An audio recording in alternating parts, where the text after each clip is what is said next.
So my name is Lachlan Boon. I'm the lead singer and one of the guitarists for the band Shu-Nagua. And we're doing a uh, boat cruise gig with Simo's in Sydney on the 24th um, of September. Yes, you are Is indeed, my that friend. That's the right date, mate. Thanks for yeah? joining us this evening. How you going? I'm very well, thanks, mate. There's a reason why I asked you to introduce that because haven't got a hope in hell of pronouncing the band name. So what was it? Shinagua. Shinagua. Shinagua, yeah, yeah. You should bloody spell it like Um, that, and so it's easier to say. yeah, Shunagua. Beautiful, man. Thanks for joining us this evening. Oh, no problem. Thanks for having me. Yeah, really Uh, appreciate it. As you say, Shu-Nagua will be taking to the seas on September 24 for the debut Voyage as part of Simo's Maiden Voyage, which is essentially Sydney's first ever floating dive bar with music. Like, what could go wrong, mate? Metalheads out at sea. It's a recipe for disaster. It sounds like a good time to me. Hey. It's actually a really good concept. Like, how much do you know about it? So I know it's being run by Cadman Cruises along with Grindhead Productions. So Tom from Grindhead reached out to us. We were really grateful and was kind of setting this concept up. And yeah, we were lucky enough to be put on the first lineup for this Simo's dive bar there. I think they're looking at doing a monthly bout at the moment. Meeting people and then picking them up and doing heavy music out around Sydney Harbour. So, Doesn't get any better. um, Like, it's a great idea, man. Like this very first one, you've got bands like yourself. There's 12 Gauge Rampage, all these band names that are hard to pronounce. Or Manigaunt, Gravekill, and Risonus, and a metal DJ, mate. Like it's a pretty diverse lineup, mate, and it's going to be pretty crushing. Like, do you know much about those bands? yeah. So I when being I so before like being put on the lineup, I knew of 12 Gauge Rampage, and I heard of them before. And then so we're probably the lightest, like heavy wise on the lineup. Those guys kill it. Like and I've kind of looked at I did a bit of a deep dive into all the other bands, and it's just yeah, we're really lucky to be playing with such a bunch of really talented musicians. I'm super excited. And the Yeah. other beauty too, mate, like being out on the water, like if someone doesn't like your music, it's stiff shit. They can't go anywhere, can they? They got to sit there and learn to like it. No, yeah, they kind of have to. I think their only choice is really go upstairs and listen to the DJ. They're still gonna probably hear us from downstairs, so you Awesome. can't really escape us when you're out in the water. And then you guys have any sailing songs that you're going to be playing? Yeah, we're gonna be doing a cover of a Primus song, John the Fisherman. We've kind of got a few things planned during that set. Uh, maybe a fight with an old foe. Um, yeah, we've been getting some death threats sent to us by a shark man that lives around there. So we'll see if he pops up. Take your blunderbuss with you just in case. So for those that are unfamiliar with Shinagua, tell us a little bit about the band musically and what people can expect from your live show.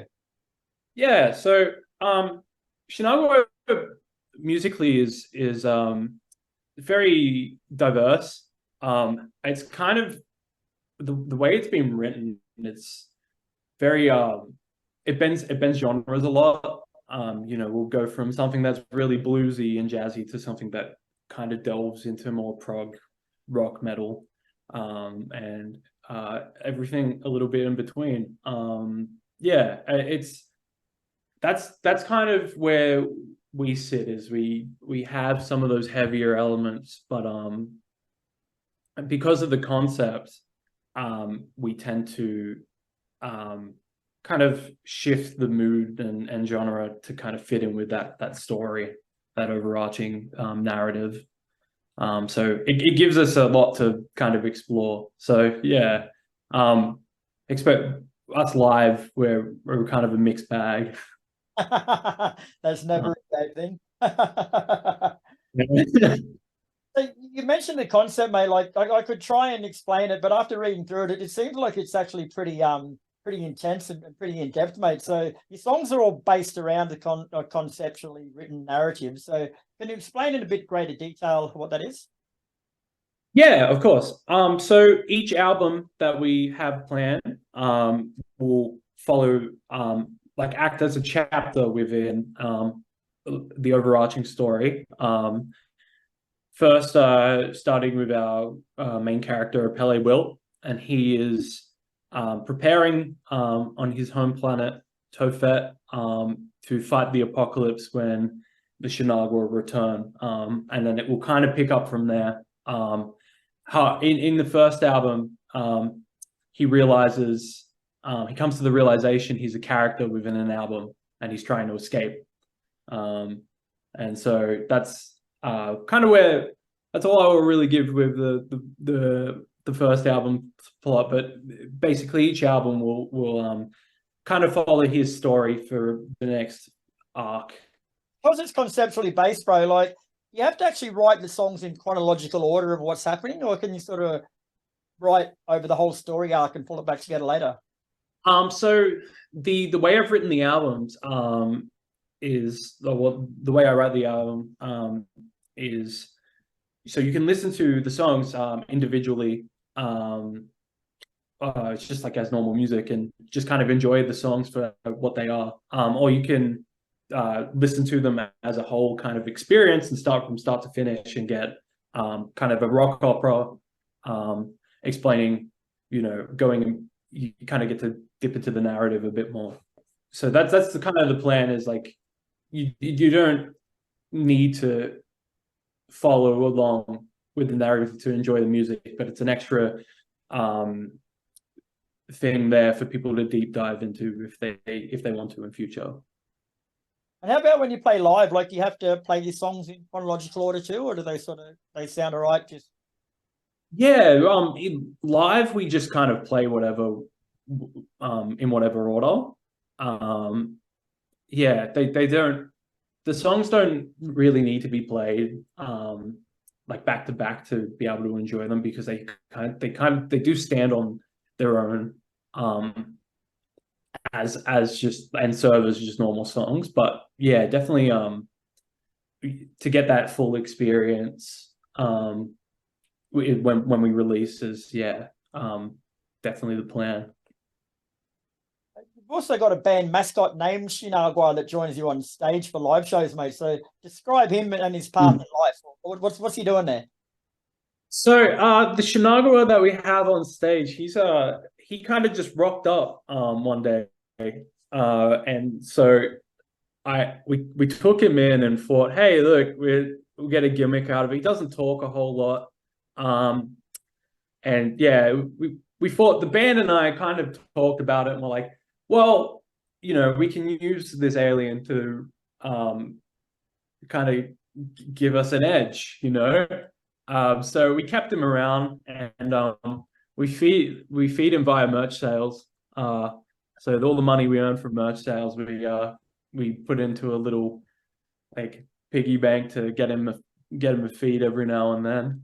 But yeah, we the Shu-Nagua that is in the narrative, and we've kind of learned a few things about where he's come from, is very different to the Shu-Nagua that we have on stage with us. He's a lot nicer, a lot less evil. We kind of come up with a theory that because he's so many dimensions away from his home planet, where the high volta core is, he's kind of lost connection, and he's gone back to acting like primitive and acts a bit like a puppy. So he's a lot more friendly. Big question is, can he swim, mate? You're taking him out on the boat. We haven't thrown him in the water yet. I, I don't know. Yeah, I don't know if they do much swimming where they come back from. So, yeah, we'll have to. Maybe we'll just like throw him overboard with a floaty and see how he goes. Like a big life jacket out there with him just in case.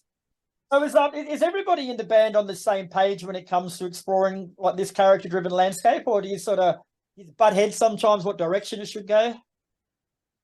No, not we don't quite butt heads. So like narrative wise and concept wise, I I wrote the first album's narrative before I actually had any band members. And so the guys are all really, really supportive, and they love it. But I kind of told them that they can either they don't need to, like, they can kind of delve into the concept side of things as much as they want.